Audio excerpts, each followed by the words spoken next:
Hello friends, इस news में आप सभी का स्वागत है। झारखंड की तमाम छोटी बड़ी खबर इस वीडियो में देखने को मिलेगी। सबसे पहले बड़ी खबर, झारखंड में प्राइवेट कंपनियों में 75% नौकरियां स्थानीय युवाओं के लिए आरक्षित है। एक बड़ी खबर की, झारखंड विधानसभा में बजट सत्र के दौरान मुख्यमंत्री हेमंत सोरेन ने कई बड़ी घोषणाएं किए हैं। सदन में मुख्यमंत्री ने कहा है कि अब राज्य के प्रशिक्षित बेरोजगारों को बेरोजगारी भत्ता के रूप में हर साल 5,000 से लेकर 7,000 रुपये दिए जाएंगे। वहीं विधवा, दिव्यांग और आदिम जनजाति को 50% अधिक राशि यानी कि सालाना 7,500 रुपये दिए जाएंगे। इसके अलावा निजी क्षेत्र में स्थानीय युवाओं को 75% आरक्षण का लाभ दिया जाएगा। झारखंड देश में एक ऐसा राज्य बन गया है जहां प्राइवेट नौकरियों में स्थानीय लोगों को आरक्षण दिया जाएगा। सोमवार को राज्य की विधानसभा में इस संबंध में मुख्यमंत्री की ओर से ऐलान किया गया है। इसके अनुसार राज्य में प्राइवेट कंपनियों में 75% नौकरियां स्थानीय लोगों के लिए रिजर्व रहेगी और राज्य में प्रति महीने 30,000 रुपये तक वेतन वाली निजी क्षेत्रों की 75% नौकरियां स्थानीय युवाओं के लिए आरक्षित होगी। इसी के साथ ही अगली बड़ी खबर, नई नीति में 5 लाख लोगों को रोजगार देने का लक्ष्य। एक बड़ी खबर की, झारखंड में टेक्सटाइल सेक्टर में 282 करोड़ का निवेश हुआ है। राज्य में मार्च के अंत तक 3 टेक्सटाइल यूनिट का उद्घाटन मुख्यमंत्री हेमंत सोरेन करेंगे। उद्योग सचिव पूजा सिंघल ने कहा है कि राज्य में 5 लाख लोगों को रोजगार देने का लक्ष्य रखा गया है। राज्य में 2 मेगा लॉजिस्टिक पार्क आने वाला है, जिसमें एक बाहड़ा गोड़ा और दूसरा बरही में लगेगा। राज्य में पर्यटन नीति बन के तैयार है। राज्य में पर्यटन को बढ़ावा दिया जाएगा, जिससे ज्यादा से ज्यादा युवाओं को इसमें रोजगार दिया जा सके। इसी के साथ ही अगली बड़ी खबर, मौसम विभाग से 19 से फिर करवट लेगा मौसम। सोमवार को राज्य का मौसम साफ रहा और इस दौरान 2 दिनों तक हुई बारिश के बाद धूप खिलने से लोगों को हल्की ठंड का एहसास भी हुआ है। हालांकि दिन चढ़ने के साथ ही तापमान में बढ़ोतरी होगा। मौसम विभाग से मिली जानकारी के अनुसार अधिकतम तापमान में 2 डिग्री सेल्सियस की बढ़ोतरी होने की संभावना है। वहीं 19 से मौसम एक बार फिर से करवट ले सकता है। बादल गरज के साथ हल्की बारिश और वज्रपात होने की संभावना है। इसी के साथ ही अगली बड़ी खबर, 20 घेराव करने जा रहे पारा शिक्षकों को पुलिस ने रोका प्रदर्शन। झारखंड के पारा शिक्षकों ने स्थायीकरण और वेतनमान की मांग को लेकर सोमवार से 5 दिवसीय आंदोलन शुरू कर दिए हैं। करीब 65,000 पारा शिक्षकों ने चरणबद्ध तरीके से आंदोलन शुरू किए हैं। सोमवार को प्रदर्शनकारी विधानसभा का घेराव करना चाह रहे थे, मगर पुलिस ने उन्हें रोक दिया। इस दौरान पारा शिक्षकों ने जोरदार तरीके से प्रदर्शन किए हैं। वहीं आरोप लगाते हुए कहा है कि सरकार हमेशा आश्वासन दे रही है, लेकिन मांगे पूरी नहीं की गई है। और इधर शिक्षा विभाग की ओर से चेतावनी जारी की गई है कि कोई भी शिक्षक बिना उचित कारण की स्कूल से गायब रहते हैं तो उनकी सैलरी काटी जाएगी। वहीं आज चतरा, गढ़वा, सिमडेगा, गोड्डा और पश्चिमी सिंहभूम के पारा शिक्षक विधानसभा का घेराव करेंगे। इसी के साथ ही अगली बड़ी खबर, जेईई और कंप्यूटर ऑपरेटर की होगी नियुक्ति। एक राहत भरी खबर की, झारखंड के गुमला जिला में नौकरी के लिए आवेदन मांगे गए हैं। गुमला जिला पंचायत शाखा में कनीय अभियंता के 24 पद और लेखा लिपिक सह कंप्यूटर ऑपरेटर के 33 पदों पर नियुक्ति की जाएगी। इसके लिए 17 से लेकर 23 मार्च तक आवेदन मांगा गया है। इच्छुक अभ्यर्थी आवेदन कर सकते हैं। आवेदन ऑनलाइन या ईमेल के माध्यम से लिया जाएगा। नियुक्ति के लिए आवेदन पत्र, विहित प्रपत्र भरे जाएंगे। साथ ही इधर जेपीएससी की ओर से सिविल सेवा परीक्षा के लिए आवेदन की तिथि बढ़ा दी गई है। 21 मार्च तक अभ्यर्थी ऑनलाइन आवेदन भर सकते हैं। इसी के साथ ही अगली बड़ी खबर, पंचायत और सचिवालय भवनों में होगा कोरोना का टीकाकरण। रांची जिले में प्रखंडवार और पंचायतवार कोविड-19 वैक्सीनेशन की सोमवार से शुरुआत हो गई है। इसी के साथ ही पंचायत भवनों और सचिवालय भवनों में कोविड-19 का टीकाकरण कराया गया है। अब बुजुर्गों को ज्यादा दूर जाने की जरूरत नहीं है। पंचायतों में जाकर के अपना कोविड से बचाव को लेकर टीका ले सकते हैं। साथ ही इधर जमशेदपुर में कोविड वैक्सीनेशन ज्यादा से ज्यादा लोगों को लगे, इसको लेकर जिला प्रशासन ने तैयारी शुरू कर दी है। इसके तहत अब जिला उपायुक्त के निर्देश पर पंचायत भवन में टीकाकरण हो, इसे लेकर जरूरी दिशा निर्देश जारी किया गया है। इसी के साथ ही अगली बड़ी खबर, सड़क हादसे में मृतक के परिजनों को मिलेगा 1 लाख है। एक बड़ी खबर की, मुख्यमंत्री हेमंत सोरेन ने कहा है कि कैबिनेट ने गृह कारा आपदा प्रबंधन विभाग के एक प्रस्ताव को मंजूरी दे दी है। सड़क हादसे को राज्य सरकार ने स्थानीय विशिष्ट आपदा घोषित किया है। इसके तहत सड़क हादसे में मृतक के आश्रितों या फिर उसके हकदारों को सरकार की ओर से 1 लाख रुपये सहायता राशि दी जाएगी। इसी के साथ ही अगली बड़ी खबर, नीट की परीक्षा साल में होगी एक बार आयोजित। एक बड़ी खबर की, केंद्रीय शिक्षा मंत्री रमेश पोखरियाल निशंक ने कहा है कि MBBS में प्रवेश के लिए नीट की परीक्षा इस साल सिर्फ एक बार ही होगी। सोमवार को लोकसभा में एक प्रश्न के उत्तर में केंद्रीय मंत्री ने यह जानकारी दिया है। वहीं इस साल नीट की परीक्षा 1 अगस्त को आयोजित होने जा रही है। ये परीक्षा हिंदी, अंग्रेजी समेत 11 भाषाओं में आयोजित की जाएगी। साथ ही इधर झारखंड हाईकोर्ट में JPSC की ओर से संयुक्त सिविल सेवा परीक्षा 2021 में उम्र की कट ऑफ डेट को घटाने की मांग को लेकर दायर याचिका पर कल सुनवाई हुई। सुनवाई के बाद जस्टिस राजेश शंकर की अदालत में याचिका को खारिज कर दी गई है। अदालत ने परीक्षा 2021 में उम्र के निर्धारित कट ऑफ डेट को सही ठहराया है। इसी के साथ ही अगली बड़ी खबर, रसोइया को अब मिलेगा प्रति माह 2000 रुपये मानदेय। एक बड़ी खबर की मध्याह्न भोजन योजना के अंतर्गत कार्यरत रसोइया सह सहायिकाओं को अब मानदेय के रूप में 2000 रुपये प्रति माह मिलेंगे। उनके मानदेय के लिए राज्य सरकार की ओर से दी जाने वाली राशि में प्रति माह 500 रुपये की बढ़ोतरी की गई है। यानी कि अब 1000 रुपये मानदेय करने के प्रस्ताव को मुख्यमंत्री हेमंत सोरेन ने मंजूरी दे दी है। मानदेय वृद्धि 1 अप्रैल 2020 से ही प्रभावी माना जाएगा। मुख्य रूप से अब रसोइया सह सहायिकाओं को 2000 रुपये प्रति माह मिलेंगे। इसी के साथ ही अगली बड़ी खबर, दिल्ली में झारखंड के आदिवासी संगठनों ने किया प्रदर्शन। सरना धर्म कोड लागू करने की मांग।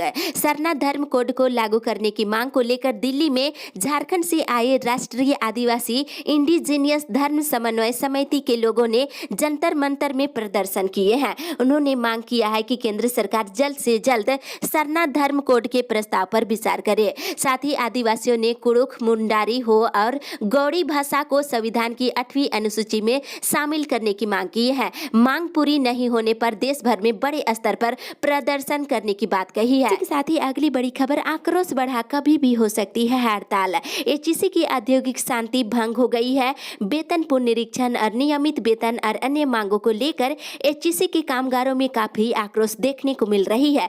किसी भी क्षण उत्पादन ठप कर सकते हैं। वेतन और अन्य मांगों को लेकर वे कई शोपों में उत्पादन ठप कर चुके हैं। कामगारों का आक्रोश इतना ज्यादा है कि यूनियन के नेता भी इसे सुलझा नहीं पा रहे हैं। बताते चले कि वेतन पुनरीक्षण जल्द करने की मांग है और तकनीकी कामगारों की प्रोन्नति 3 वर्ष में देने की मांग की गई है। वहीं ठेका श्रमिकों की योगदान की तिथि से ग्रेजुएटी की गणना करने की मांग कर रहे हैं। साथ ही तकनीकी कामगारों की बहाली प्रक्रिया शुरू करने की मांग और आवासों का LTL स्कीम शुरू करने की मांग है और कामगारों के आवंटित आवासों की मरम्मत कराने की मांग कर रहे हैं। इसी के साथ ही अगली बड़ी खबर, मरवाड़ी कॉलेज में UG मिड सेमेस्टर 3rd की परीक्षा में बदलाव। मरवाड़ी कॉलेज में होने वाली UG मिड सेमेस्टर 3rd की परीक्षा को रीशेड्यूल किया गया है। परीक्षा दूसरे सत्र के दोपहर के 2 बजे से लेकर 4 बजे तक ली जाएगी और परीक्षा 22 से लेकर 25 मार्च तक आयोजित की जाएगी। साथ ही इधर डॉक्टर श्याम प्रसाद मुखर्जी विश्वविद्यालय में प्रथम दीक्षांत समारोह का आयोजन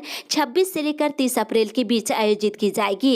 स्थापना दिवस की तिथि 11 अप्रैल को तय होगी और दूसरी ओर विश्वविद्यालय को UGC की ओर से 12B ग्रेड मिलने के बाद अब नैक मूल्यांकन को लेकर तैयारी में जुट गया है। इसी के साथ ही अगली बड़ी खबर, 20 मार्च तक प्रदूषण नियंत्रण उपकरण लगाने का निर्देश।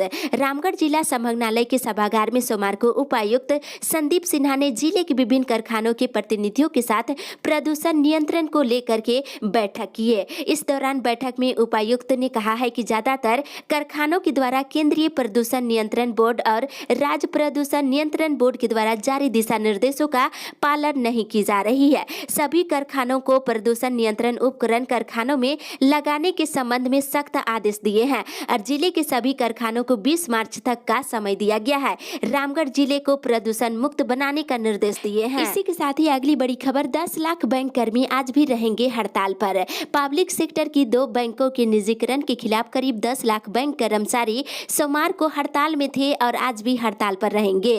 इससे बैंक शाखाओं में जमा, निकासी सहित चेक क्लियरेशन और लोन से संबंधित सारे कामकाज पूरी तरह से ठप रहेगा।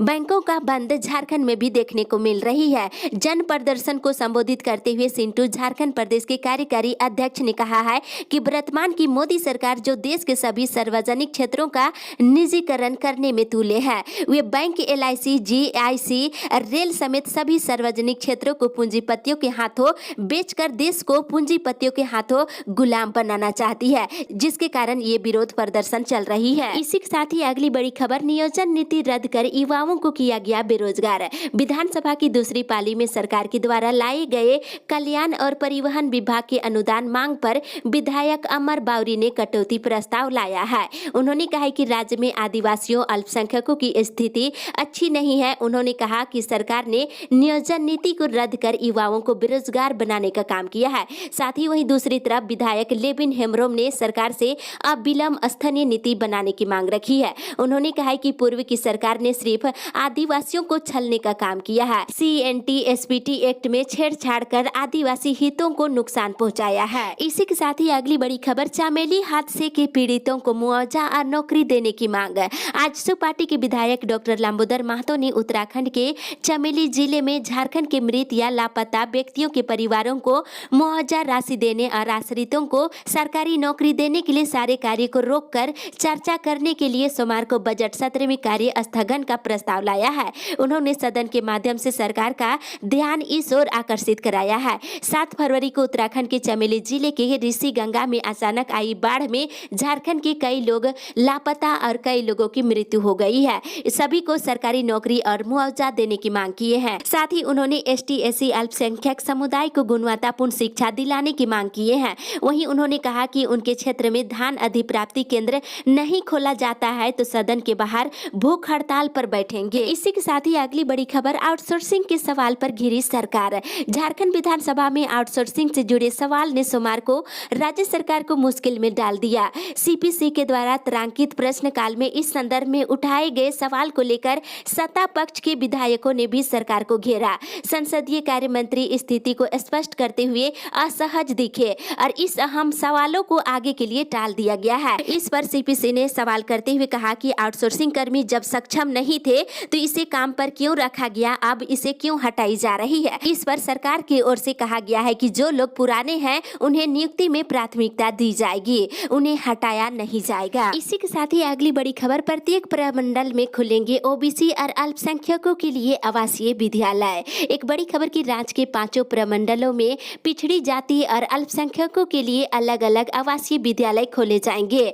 अनुसूचित जाति, अनुसूचित जनजाति, अल्पसंख्यक पिछड़ा वर्ग कल्याण मंत्री चंपाई सोरेन ने सोमवार को इसकी घोषणा सदन में किए हैं। वे इस विभाग के अलावा परिवहन विभाग की अनुदान मांगों पर चर्चा के बाद सरकार की ओर से जवाब दे रहे थे। राज्य में अभी तक कल्याण विभाग के द्वारा पिछड़ी जाति को लेकर 4 आवासीय विद्यालय संचालित है, जबकि अल्पसंख्यकों के लिए पहली बार आवासीय विद्यालय खोले जाएंगे। इसी के साथ ही अगली बड़ी खबर, जवानों का ACP और MACP का लाभ विवाद न सुलझाने पर नाराजगी। झारखंड हाई कोर्ट के जस्टिस डॉक्टर SN पाठक की अदालत में पुलिस जवानों को समय से ACP और MACP का लाभ नहीं मिलने के खिलाफ दाखिल याचिका पर कल सुनवाई हुई। सुनवाई के दौरान सरकार की ओर से समय मांगे जाने पर कोर्ट ने नाराजगी जताई है। कहा है कि जब इस मामले को सुलझाने के लिए सरकार की ओर से पहले आश्वासन दिया गया था तो अब तक इस मामले को क्यों नहीं सुलझाया गया है। अदालत ने टिप्पणी करते हुए कहा है कि DGP इस मामले में तेजी दिखाए। अगली सुनवाई 22 अप्रैल को निर्धारित की गई है। इसी के साथ ही अगली बड़ी खबर, गुमला जिले में खुल सकती है राइस मिल। किसानों के लिए राहत भरी खबर कि धान का उत्पादन करने वाले किसानों के लिए गुमला जिले में 5 राइस मिल खोलने की योजना है। सरकार के द्वारा गुमला जिला प्रशासन से राइस मिल खोलने को लेकर के प्रस्ताव मांगा गया था। सरकार के द्वारा मांगे गए प्रस्ताव के बाद जिला प्रशासन ने जिले में धान उत्पादन वाले क्षेत्रों का जायजा लिया है। आपको बताते चले कि इसके लिए गुमला, चैनपुर, बसिया, सिसई, घाघरा प्रखंड में एक राइस मिल खोले जाने का प्रस्ताव बनाया गया है। राइस मिल खुल जाने के बाद न केवल धान का उत्पादन करने वाले किसानों में आत्मनिर्भरता बढ़ेगी, बल्कि संभावना है कि धान उत्पादन के क्षेत्र में जिले में एक नई क्रांति भी आएगी और किसान भी धान उत्पादन की ओर प्रेरित होंगे। साथ ही रोजगार के साधन भी खुलेंगे। साथ ही अगली बड़ी खबर, 5 राज्यों ने बढ़ाई चिंता, 26,000 से ज्यादा नए मामले मिले। एक बड़ी खबर की महाराष्ट्र, पंजाब, कर्नाटक, गुजरात, तमिलनाडु में बढ़ते संक्रमण ने चिंता बढ़ा दी है। 85 दिनों के बाद देखा जाए तो 26,000 से ज्यादा नए मामले सामने आए हैं। उसमें से 78% से ज्यादा इन्हीं 5 राज्यों से पाए गए हैं। इनमें से भी 63% से ज्यादा मामले अकेले महाराष्ट्र से मिले हैं। हालांकि संक्रमण मुक्त होने वाले मरीजों का आंकड़ा भी 1 करोड़ 10 लाख को पार कर गया है। इसी के साथ ही अगली बड़ी खबर, झारखंड में मछली पालन से मिल रहा रोजगार। झारखंड के प्रगतिशील किसान मछली पालन में उत्कृष्ट कार्य कर अच्छी आमदनी कर रहे हैं। झारखंड के मुख्यमंत्री हेमंत सोरेन सरकार निजी और सरकारी तालाबों में मछली पालन को बढ़ावा दे रही है। यही वजह है कि महिला पुरुष मछली उत्पादन समूह इस क्षेत्र में अच्छा काम कर रहे हैं। मछली उत्पादन में लगातार हो रही वृद्धि को देखते हुए अब राज्य सरकार ने झारखंड को मत्स्य उत्पादन में अग्रणी राज्य बनाने के लिए वित्तीय वर्ष 2021-22 में 2,65,000 मीट्रिक टन मछली उत्पादन करने का लक्ष्य निर्धारित किया है। इस अपडेट में बस इतना ही। आगे की खबर के लिए आप हमारे साथ बने रहे।